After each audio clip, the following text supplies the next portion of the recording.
to the next episode of our Leadership Roundtable, where we take a behind-the-scenes look at the makeup of this tremendous organization. This episode focuses on business-minded economists. We hope you enjoy it.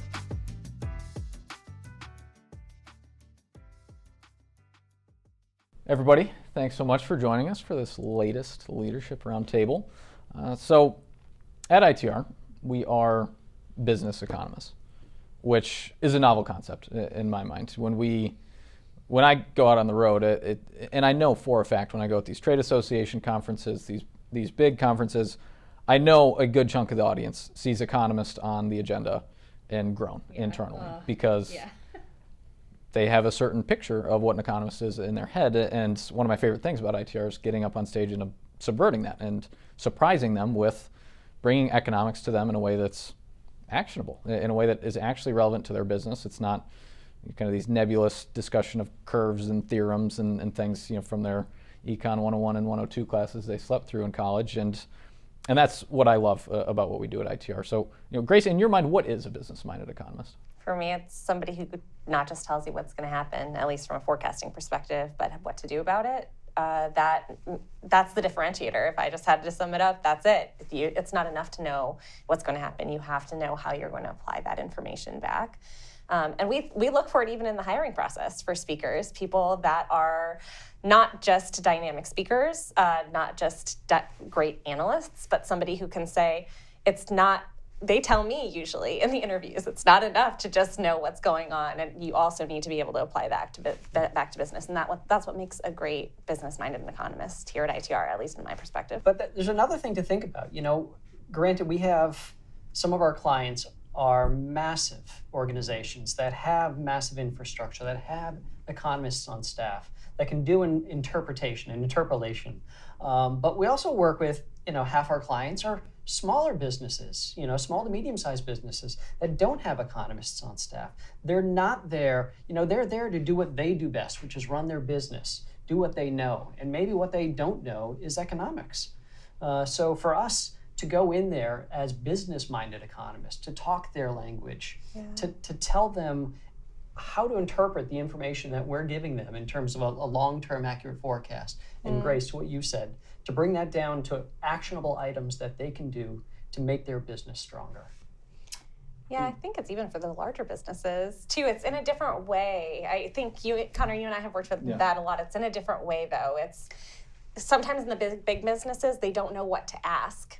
Right. They're really good at interpreting the information that we provide, but they sometimes don't know to ask the question, what are the opportunities? What are the risks that you're seeing? They're asking a question that's too narrow. What is the growth rate for this economy over this time period? Right. Whereas the value we add as business-minded economists goes above and beyond that. It says, okay, not just what do you need to know about the markets you asked about, but rather how should you operate based on this information? And I think that's how most larger companies tend to leverage the information differently. I don't know, what do you think, Connor? I agree, and I think that what we do a good job of not being is data dumpers, where it's just here's 3 year-end growth targets in a vacuum, in an email, and there you go. Have fun and do with it what you will. I think we really try not to be those folks because we live in this data every day, and just getting that would be hard to use. We understand that it takes more than that. It takes a deeper understanding of the cyclical movements of either markets that our clients operate in or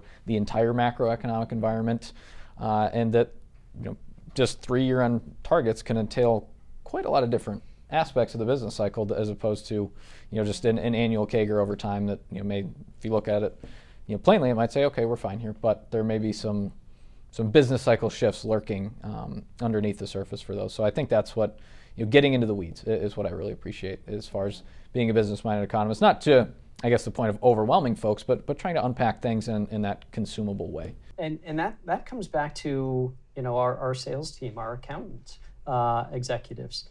We go out to talk to businesses to find out what matters to them, what's important to them. To your point, they may ask a question, but it's that second question about why that's important. What are they trying to understand? Yeah.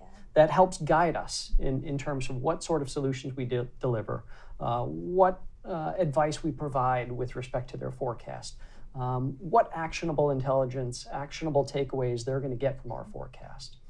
So it ties right into our trusted advisor role too. Yeah, and I think that's a really good point, because I think the client actually drives us in a lot of cases to where, listening to them and say, we need to offer more here, or shine more of a light here, because this is becoming a recurring theme. I think what I love, despite being a smaller business ourselves, the number of clients that we work with is overwhelming, which for our team, in a good way, in terms of the visibility that we get, whether it's at the manufacturing level, the distribution level, bottom of the funnel, closer to the consumer, we are getting real world input, hundreds of data points from different businesses that we can corroborate against some of the market data that we leverage to get, I think, a nearly unmatched, comprehensive picture of what's happening out in the economy, which, to your point about being a trusted advisor, leveraging everything that we know in that way to be that resource is huge. Not even just the data that we're getting from clients, it's also the speakers on the road that are talking to people. It's our speakers that are here on our team that are talking to people, and that it's qualitative feedback as much as it is quantitative. The data can be lagged. Mm-hmm. Sometimes we know before the data comes from talking to people. You and I know that. Yeah. Wow. It's kind of cool, right? Yeah. Yeah, that's a really great point, because it's sometimes, relying on market data in a lot of cases, which, have to wait a month or two in some cases for that to come out, and we can get that real world feedback and know that something's bubbling up, whether it's a supply chain breakdown or building inflation pressure through the channel, where we already know that that's coming in a lot of cases before the government does, a lot of times before the government gives us that data, but at least we know what we're looking out for, which I think is a huge asset. Yeah, it tells us where to start, and that gives us a huge heads up.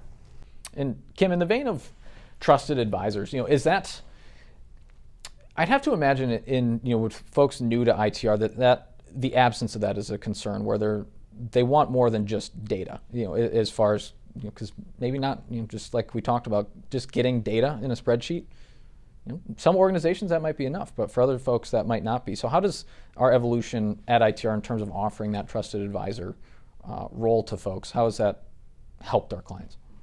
People that come to us and just want the data, just want the Excel spreadsheets, we tell them we're not the right company for them, right? Yeah. We specifically are looking for business leaders that want action plans to run their business. I think that goes back to the strategy. It's a certain mindset of an entrepreneur that uses our services to the most benefit that you can possibly get from what ITR provides.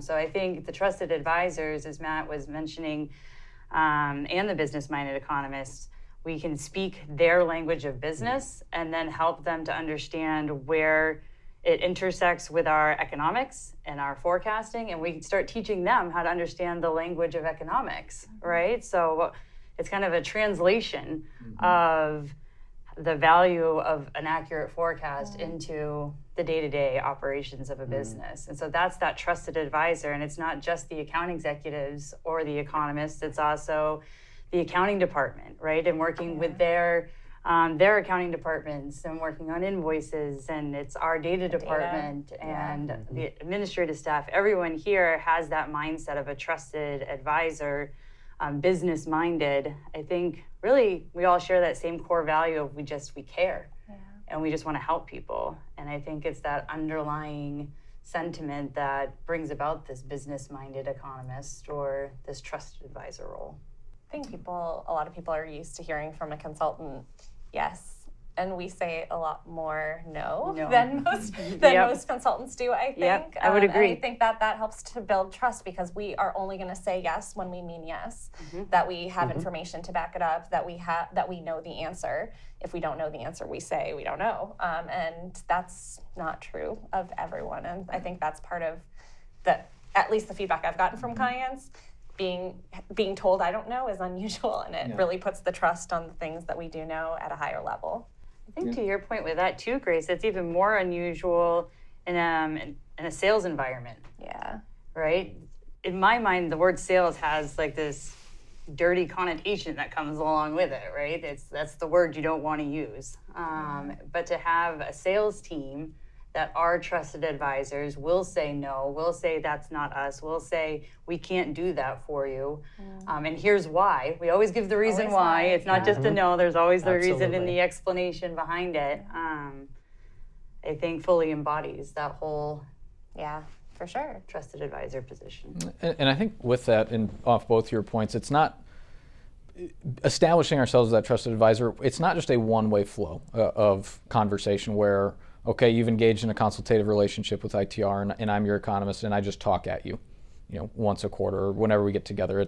It's always really us better understanding the initiatives that our clients are undertaking, better understanding the language that they speak within their industry, within their organization, and then offering more pointed commentary and to really elevate the value of what we do offer, as opposed to trying to have all the answers to every question when we don't. And that's, I think, can be common in consulting, where it's either a yes man or having an answer for everything, even when it's probably not very reliable or worthwhile. Which I think for me, in a client-facing role, makes me much more comfortable and confident in my just knowing my own limitations and staying within that, and trying not to betray my client's confidence by trying to breach that because I want to be more or want to have that answer that I may not have. And I think that has been something that's been really cool to see evolve on our side of the team in the last 7-8 years. Yeah, but asking questions all along so that each time we know more than we did the last time, and each time you talk to that client, you can have a deeper conversation with them. So not avoiding the conversation just because you don't know, but rather not offering that advice until we do know, to your point. Yeah.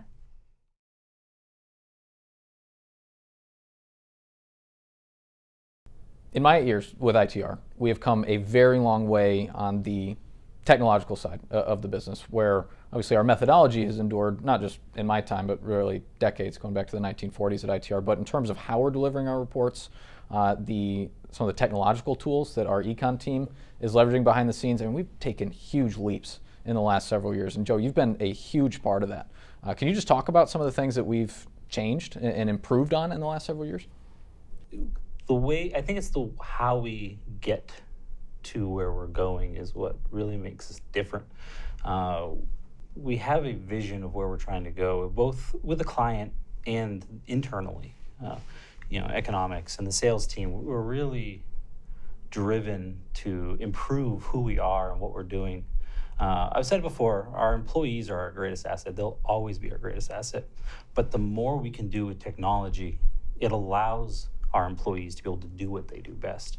And that's really the focus that I try to take when it comes to tech. So when someone presents a problem, or we're looking on how to be more lean or more efficient, I like to learn from you, Jackie, or you, Matt, or someone in the teams.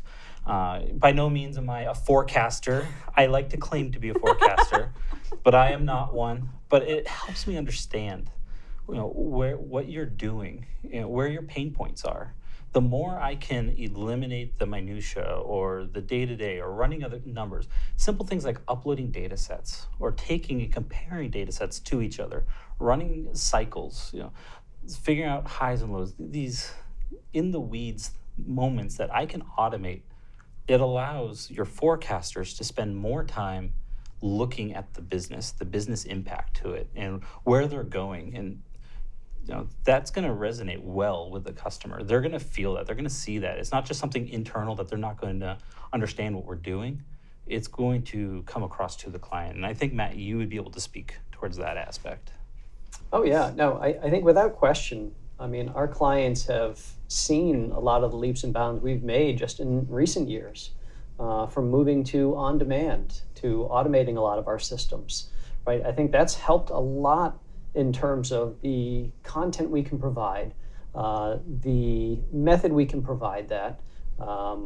It gives our internal team so much more time to do what they want to do, what they need to do, which is focus on how to help our clients, right? They're not spending as much time doing some of the busy work that we all have to do in an organization. It allows them time, and Jackie, I think you can talk to this, to really focus on what really matters to our clients. Gives us the time to focus on our specialized skill sets. There we go. I could tell you were looking for that word. Yeah. Yeah, your team has built some amazing tools for us that we can focus on the econ and helping our clients and not have to worry about clicking so many buttons to make it all happen.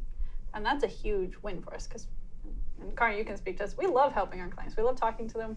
We'd rather do that than copy and paste all day long. It's really about how can we help the people with the information they need. So it makes it great for us. Yeah, it does, and I think it's important that ITR's always been great at forecasting. They've always been accurate. I mean, going back to before there were computers, certainly at a consumer application. But it's wild. It's the fact that now with these tools we can, just really ratchet it up. I think and spend. I think some of the biggest things is just the data.